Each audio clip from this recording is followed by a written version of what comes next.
నమస్తే. ఇప్పుడు మీరు చూడబోతున్న వీడియో ఖచ్చితంగా మీకు ఉపయోగపడుతుంది, నచ్చుతుంది కూడా. మరి మీకు నచ్చిన విషయం నాకు తెలియాలి అంటే ఈ వీడియోని మీరు లైక్ చేయాలి, షేర్ చేయాలి, అలాగే మన ఛానల్ని సబ్స్క్రైబ్ చేయాలి. మీ సపోర్ట్ని నాకు అందిస్తారు కదా. ఓకే, ఇప్పుడు వీడియోని స్టార్ట్ చేద్దాం. సూర్యోస్మి, నేను మీ విక్రమాదిత్య. ఆరోగ్యమే మహాభాగ్యం, ఆరోగ్యం భాస్కరాధీనం. ఆదివారం మద్యం మాంసం మైదనం వద్దు, ఆరోగ్యం ఐశ్వర్యం వద్దు. మీరు ఆచరించండి, 10 మందిని ఆచరింపచేయండి.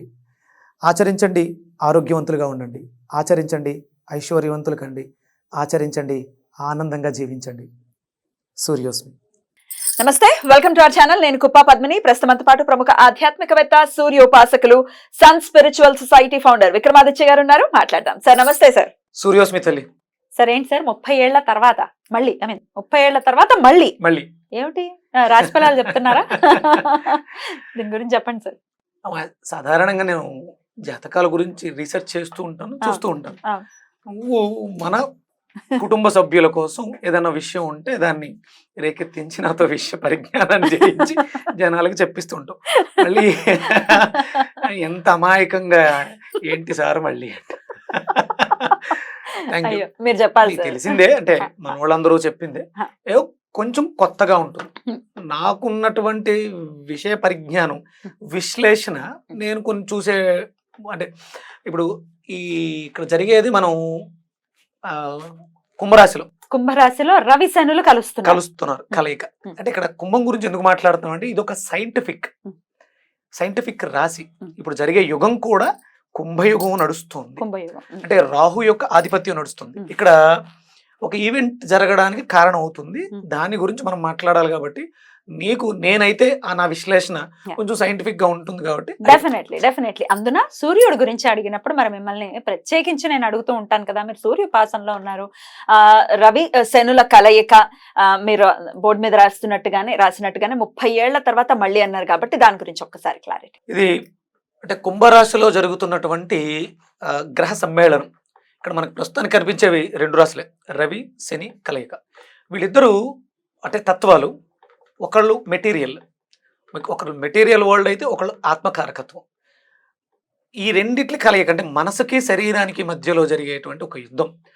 ఒకటి కోల్డ్ ప్లానెట్, ఒకటి టూ హాట్, విపరీతమైనటువంటి వేడి. అంటే దీనివల్ల పెద్దగా మనకు వచ్చేటువంటి ఇబ్బందులు పెద్దగా ఏమి కనపడవు, కానీ ఈ కలయిక వల్ల అంత మంచిగా జరుగుతుంది. ఇది ఇక్కడ శతభిష నక్షత్రంలో జరుగుతుంది. శతభిష నక్షత్రం అంటేనే అంటే అశ్వాలు. శతభిష నక్షత్రానికి మనం జంతువు తీసుకుంటే గుర్రం వస్తుంది. అలాగే మేషంలో ఉన్నటువంటి అశ్వని మగ గుర్రం, ఇక్కడ శతభిషంలో ఉన్న గుర్రం ఆడగుర్రం. అంటే అశ్విని దేవతలు కాబట్టి కలయిక జరుగుతుంది కదా. రవికి అశ్విని కుమారులు ఏమవుతారు? పిల్లలు, ఆయన పిల్లలు. శనికి ఏమవుతారు? సోదరులు. అంటే ఇక్కడ ఒక అద్భుతమైనటువంటి హీలింగ్ ప్రాపర్టీ ఏదో జనరేట్ అవుతుంది.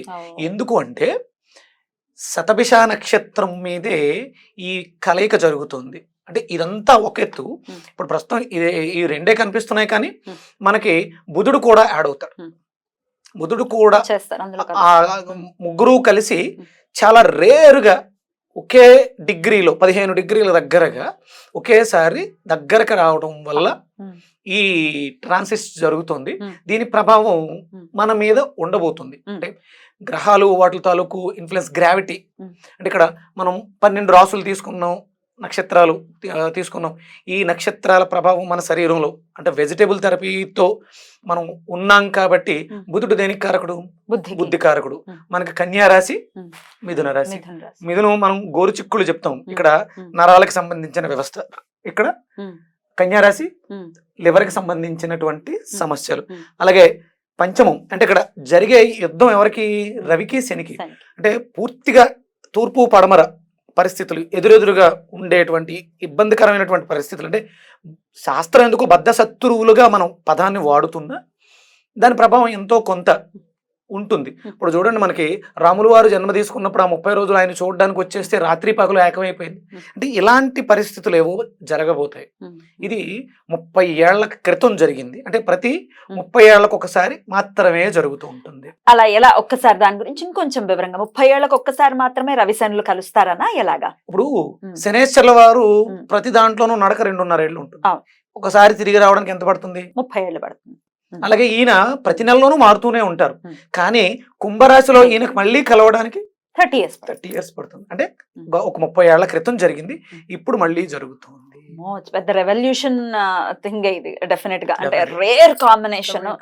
అద్భుతం సార్. 30 ఏళ్ల తర్వాత మళ్ళీ మరి రవిశనులు కుంభరాశి అంటేనే సహజ లాభస్థానం. ఇప్పుడు సైంటిఫిక్ గా, అంటే ఇప్పుడు అంతా నడిచేదంతా కంప్యూటర్ యుగం, సైన్స్ మీద నడుస్తుంది కాబట్టి ఈ రెవల్యూషన్ అంటే సాఫ్ట్వేర్ కంపెనీల మీద కావచ్చు, ఇప్పుడు ఐటీ రంగాలు కావచ్చు, లాభాల మీద కావచ్చు, అంటే మనం చేసే వ్యాపారాల్లో వచ్చే లాభాల మీద కావచ్చు. అలాగే ఇక్కడ జరుగుతున్నటువంటి గ్రహాలు శని, రవి, అలాగే రాబోతున్నటువంటి బుధుడు. వీటికి ప్రాతినిధ్యం ఏమొస్తాయి? రవి ప్రాతినిధ్యం పంచమ స్థానం. అంటే ఇక్కడ పంచమం అంటే పుత్రస్థానం, ప్రేమ, ఎడ్యుకేషన్, ఇవన్నీ కూడా ఉంటాయి. దీని మీద ప్రభావం ఉంటుంది. అలాగే తృతీయ స్థానం విక్రమస్థానం. అలాగే ఇది నరాలకు సంబంధించినటువంటి వ్యవస్థ. బుధుడు బుద్ధికారకుడు. ఇక్కడ 6 కన్య రోగస్థానం.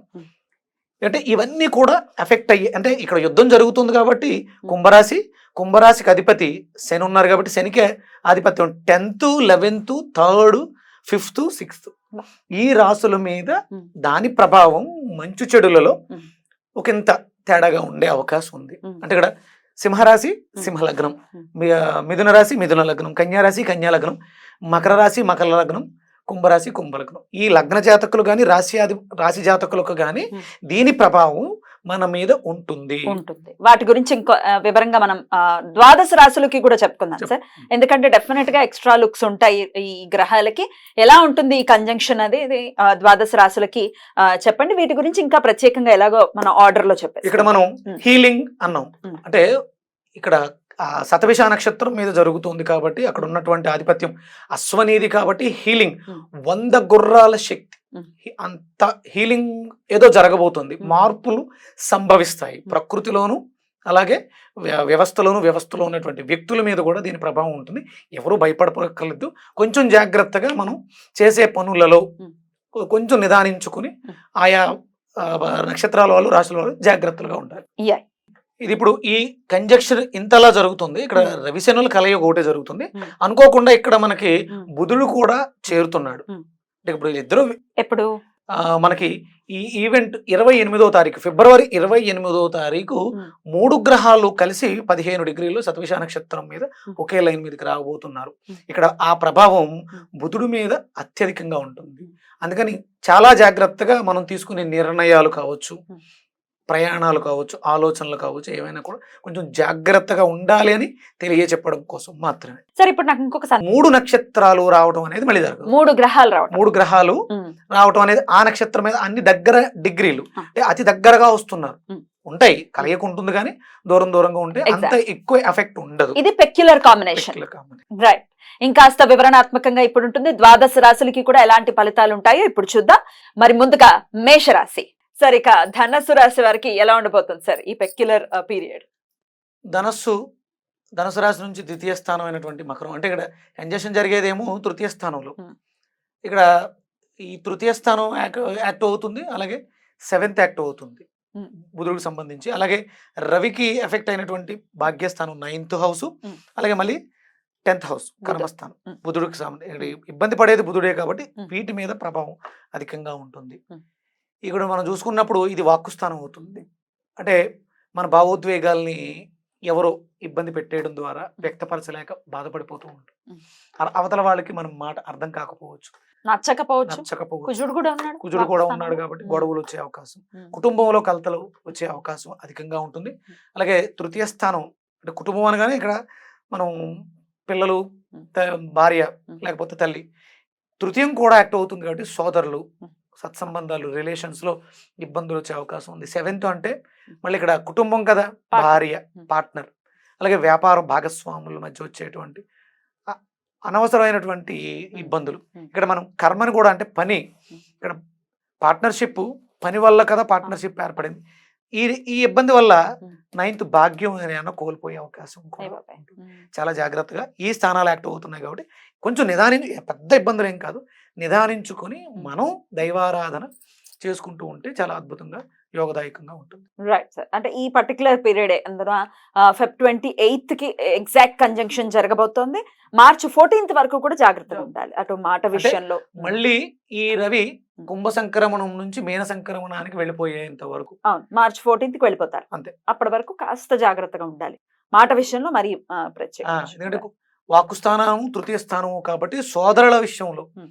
రిలేషన్స్ మధ్య ఇబ్బందులు వస్తాయి కాబట్టి కొంచెం జాగ్రత్తగా ఉండడం Right. చాలా ఉత్తమమైనటువంటి రైట్. రెమెడీ.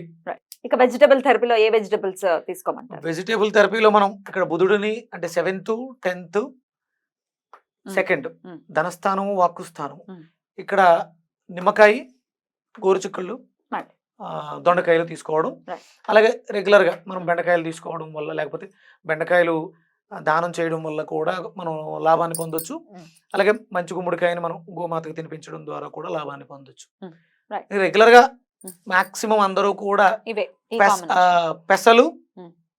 దొండకాయలు Hmm. ఇవంటే దానం గోమాతకు దానంగా ఇవ్వడం అనేది, పెసలు దానం చేయడం అనేది విశేషం. అలాగే శనికి రవికి కాబట్టి Hmm. గోధుమలు, Hmm. నువ్వులు నువ్వులు. దానం చేయడం కానీ Hmm. మనకి దేనికైనా ఆహారంగా ఇవ్వడం కానీ చేస్తే చాలా ఉత్తమమైనటువంటి ఫలితాలు వస్తుంటాయి. మరి ఆరాధన? ఆరాధన విషయంలోకి వస్తుల్లోకి ఇక్కడ ధనస్సు సహజంగా గురుస్థానం, శని ఆధిపత్యం అధికంగా ఉండి సహజంగానే మనం విష్ణు సహస్రనామార్చన రవికి సంబంధించిన ఆరాధన చేస్తూ దక్షిణామూర్తి ఆరాధన గురు బలాన్ని పెంచుతుంది. అంటే వీళ్ళకి వాక్కు స్థానం అయింది కాబట్టి దక్షిణామూర్తి స్తోత్రాలు చదువుకోవటం, దగ్గరలో ఏమైనా మనం పిఠాపురం, గానుగాపూర్ ఇలాంటి ఏమైనా చేయటం అనేది చాలా ఉత్తమం. అదృష్టవశాత్తు వీళ్ళకి పంచమ స్థానంలోనే గురువు ఉన్నారు ఇప్పుడు. కొంచెం అంటే ప్రేమ విషయంలో ఇబ్బంది ఏం లేదు, గురువే మార్గదర్శకాన్ని అదే. చూపిస్తారు కాబట్టి Right. ఎలాంటి ఇబ్బందులు లేకుండా హ్యాపీగా జరుగుతుంది. Beautiful sir. ఇక నెక్స్ట్ ఎపిసోడ్ లో మకర రాశి గురించి మాట్లాడుకుందాం. చాలా గ్రహాలు అక్కడ ఉన్నాయి. అలాగే 2nd ప్లేస్ లోనే జరగబోతుంది వీళ్ళకి. మరి ఈ మకర రాశి వారికి ఎలా ఉంటుంది అనేది నెక్స్ట్ ఎపిసోడ్ లో చూద్దాం.